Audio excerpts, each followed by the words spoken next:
Hello बच्चों, स्वागत है आपका आर्यन आर्ट्स क्लासेज में। मैं हूं आपका इमरान सर और आज हम ज्योग्राफी के क्वेश्चन पर चर्चा करेंगे जो कि ऑब्जेक्टिव क्वेश्चन है, जिसमें कि हम 20 क्वेश्चन को लिए हैं। उसके हम ऑप्शंस पर भी कुछ चर्चा करेंगे, ठीक है। फिर उसके बाद हम लोग आगे बढ़ेंगे और करते हैं हम लोग स्टार्ट क्लास को आज का, जिसमें कि सबसे पहला जो क्वेश्चन आ रहा है, लोग इसमें पहले क्वेश्चन को लेंगे। पहला क्वेश्चन है कि मानव विकास की अवधारणा निम्नलिखित में से किस व्यक्ति की देन है। तो मानव विकास की अवधारणा का मतलब हुआ ह्यूमन डेवलपमेंट कॉन्सेप्ट।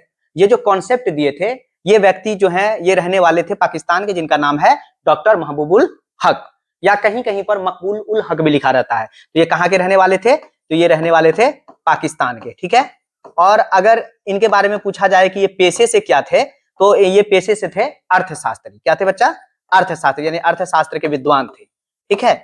और अगर हम लोग आगे बढ़े, इसमें पूछा जाएगा कि ये मानव विकास जो कॉन्सेप्ट है, अवधारणा है, ये जो है कब दिया गया था? तो ये इन्हीं के द्वारा दिया गया था, 1990 में दिया गया था, ठीक है। जिसको हम लोग जो है HDI भी कहते हैं। क्या कहते हैं? HDI, यानी कि ह्यूमन डेवलपमेंट इंडेक्स, यानी मानव विकास सूचकांक, जो कि प्रत्येक वर्ष 1990 के बाद जो है निकाला जाने लगा, ठीक है। चलिए अब हम लोग इसमें अगले क्वेश्चन की ओर चलते हैं।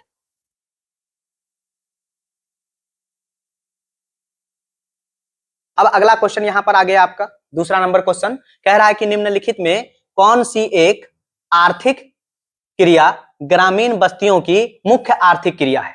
तो ग्रामीण बस्ती, अच्छा, क्रियाकलाप की बात करते हैं, आर्थिक क्रियाकलाप, तो उसमें हम लोग जो है प्राथमिक भी आ जाएगा, द्वितीयक भी आ जाएगा, तृतीयक भी आ जाएगा, चतुर्थक भी आ जाएगा, पंचम भी आता है। लेकिन यहाँ ग्रामीण बस्ती की अगर बात हो जाएगी तो इसका सही आंसर होगा प्राथमिक, क्योंकि हमारा देश जो है कृषि संपन्न देश है। हमारे यहाँ ज्यादातर लोग जो है कृषि से जुड़े हुए हैं, इसलिए जिस देश की जनसंख्या में ज्यादातर आबादी जिस काम से जुड़ा हुआ रहेगा वो उसका रहेगा प्राथमिक क्षेत्र, यानी कि प्राइमरी सेक्टर। तो हमारे देश में ज्यादातर लोग जो है कृषि से जुड़े हुए हैं, है ना। तो कृषि हमारे देश का क्या हो जाएगा?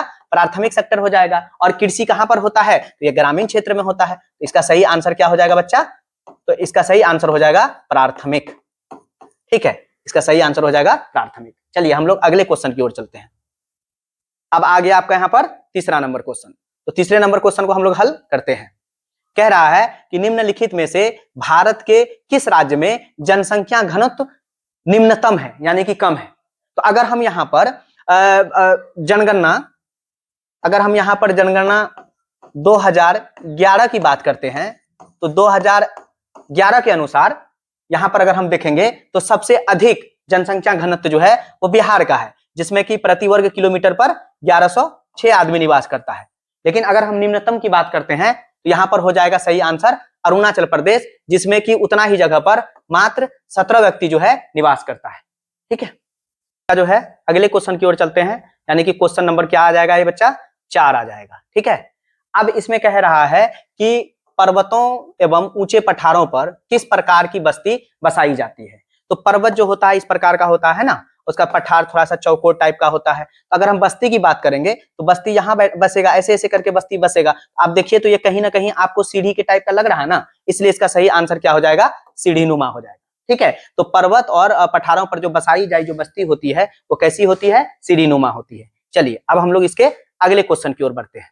तो इसका अगला क्वेश्चन है यहाँ पर कि भारत के 4 महानगरों को, मतलब कि भारत के 4 महानगरों को जोड़ने वाली जो सड़क है उसका नाम क्या है। तो सबसे पहले हम ऐसा करते हैं, भारत का ये जो 4 महानगर को जो जोड़ने वाला सड़क है, भारत के ये चारों दिशाओं को जोड़ता है। जैसे उत्तर तरफ से ये जो है, ठीक है, ये उत्तर तरफ की अगर हम बात करेंगे यहाँ पर,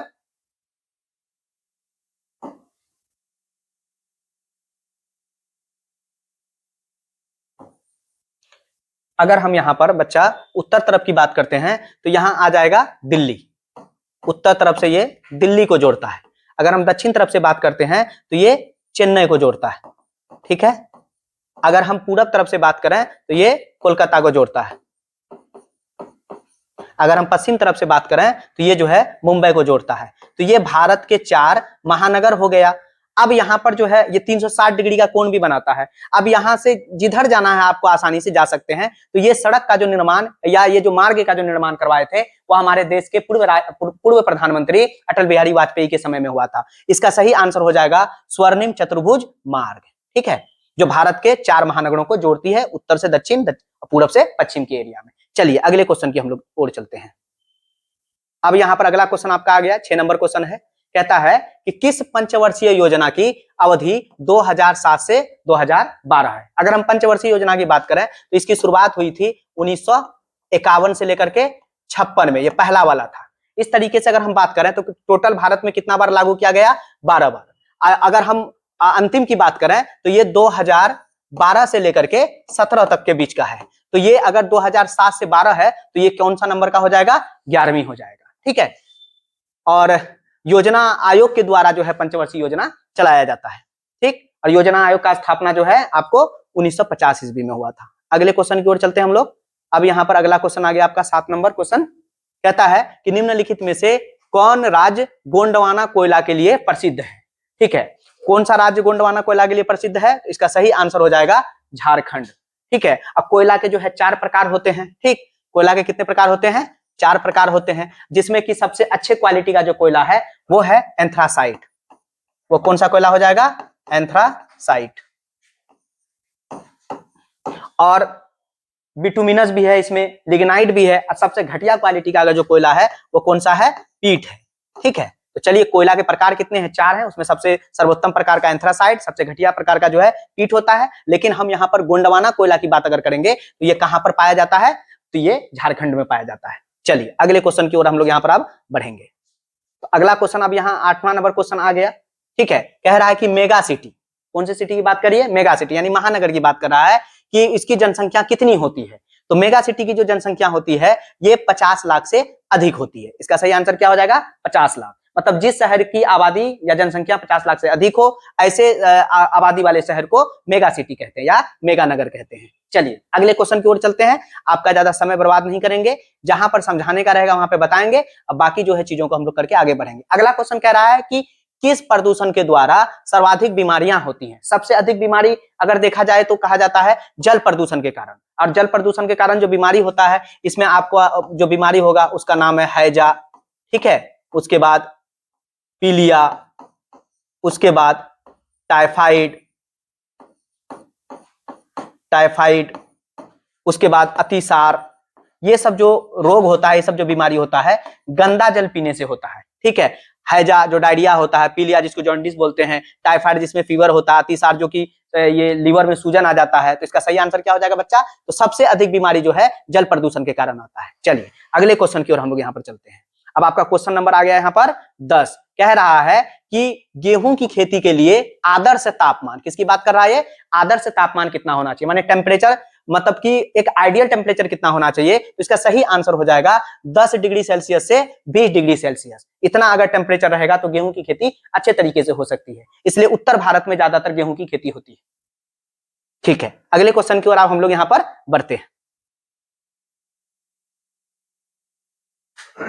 अगला क्वेश्चन है सरदार सरोवर परियोजना। अब सबसे पहली बात यह है कि ये है क्या? तो ये एक बांध है, यानी कि एक डैम है।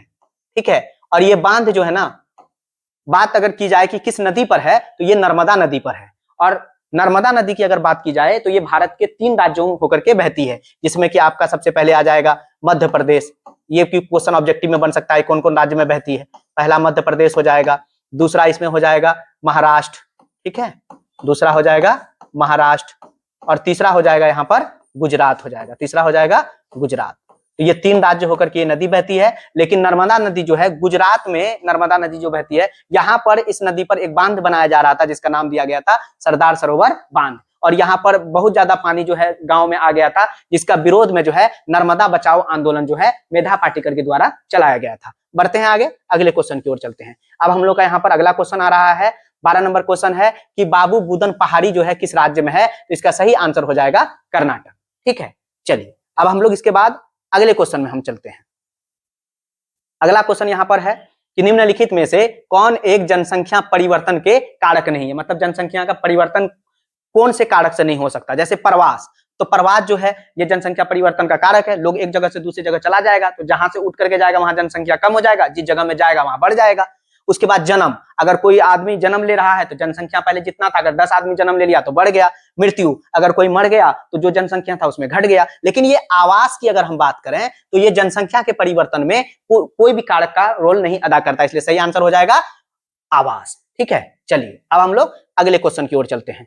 इसका अगला क्वेश्चन हमारे सामने आ रहा है जो कि 14 नंबर क्वेश्चन है। कह रहा है कि निम्नलिखित में से किस प्रकार की बस्तियां सड़क, नदी, ठीक है, और ये नहर होना चाहिए, सड़क, नदी और नहर के किनारे बसी होती है। तो यहाँ सीधी सी बात है कि मान लीजिए ये सड़क है, ठीक है, ये सड़क है, और उसके बाद ये नदी है, ठीक है, और उसके बाद मान लीजिए कि ये नहर है, ठीक। तो ये सब में देखिए तीनों में कॉमन चीज क्या है, रेखा है। तीनों में कॉमन चीज क्या है, रेखा। रेखा का मतलब क्या होता है, लाइन। तो इसका सही आंसर हो जाएगा रेखीय हो जाएगा। चलिए अब हम लोग यहाँ पर अगले क्वेश्चन की ओर चलते हैं। अब अगला क्वेश्चन आपका 15 नंबर क्वेश्चन है, जो कि कह रहा है कि औद्योगिकरण, यानी कि ज्यादा से ज्यादा इंडस्ट्री वगैरह सब जो लगाया जाता है उसको औद्योगिकरण कहते हैं। तो कहता है कि औद्योगिकरण से कौन सा प्रदूषण होता है। तो इसमें अगर प्रदूषण की बात करेंगे, अक्सर उद्योग जो है नदी के किनारे लगाया जाता है, तो जल प्रदूषण भी हो जाएगा, ठीक है। और उसके बाद इसमें मशीन चलता है फैक्ट्री में, और जिससे जो है बहुत सारा धुआं वगैरह निकलता है, तो वायु प्रदूषण भी हो जाएगा। और जब मशीन चलता है तो साउंड भी करता है, नॉइस भी करता है, जिससे ध्वनि प्रदूषण भी हो जाएगा। इसका सही आंसर हो जाएगा इनमें से सभी। चलिए अब हम लोग 16 नंबर क्वेश्चन पर चलेंगे। हम लोग 20 क्वेश्चन लिए थे, पूरे सिलेबस से हम उठा रहे हैं, जो मेन क्वेश्चन हो रहा है, वीवीआई क्वेश्चन हो रहा है, उसको उठा रहे हैं, उसको कर रहे हैं। तो और उससे आपका जो है थोड़ा और भी चीजों का क्या हो रहा है, डिस्कशन हो रहा है। अब यहाँ पर 16 नंबर देखेंगे, जो कह रहा है कि निम्नलिखित में से कौन सी राजधानी नगर है, मतलब ऐसा नगर जो कि किसी राज्य की राजधानी हो। अगर हम मैसूर की बात करते हैं तो ये मैसूर है कर्नाटक में, ये इसकी राजधानी नहीं है। मथुरा की बात करते हैं, ये उत्तर प्रदेश में है, उत्तर प्रदेश की राजधानी लखनऊ है, और कर्नाटक की राजधानी जो है बेंगलुरु है, ये दोनों नहीं हो जाएगा। अगर हम जमशेदपुर की बात करते हैं तो ये है झारखंड में, और झारखंड जो है जमशेदपुर की राजधानी नहीं है, रांची है। तो ये पटना सही आंसर हो जाएगा, क्योंकि ये जो है अपने बिहार की राजधानी है, ठीक है। चलिए अब हम लोग इसमें जो है अगले क्वेश्चन को चलेंगे।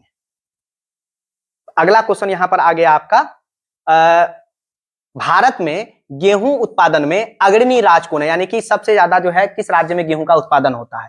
तो ठीक है, तो इसका सही आंसर हो जाएगा उत्तर प्रदेश हो जाएगा, जिसमें कि हमको ज्यादा सोचना ही नहीं है। सही आंसर क्या हो जाएगा, उत्तर प्रदेश। चलिए अगले क्वेश्चन की ओर हम लोग यहां पर चलेंगे।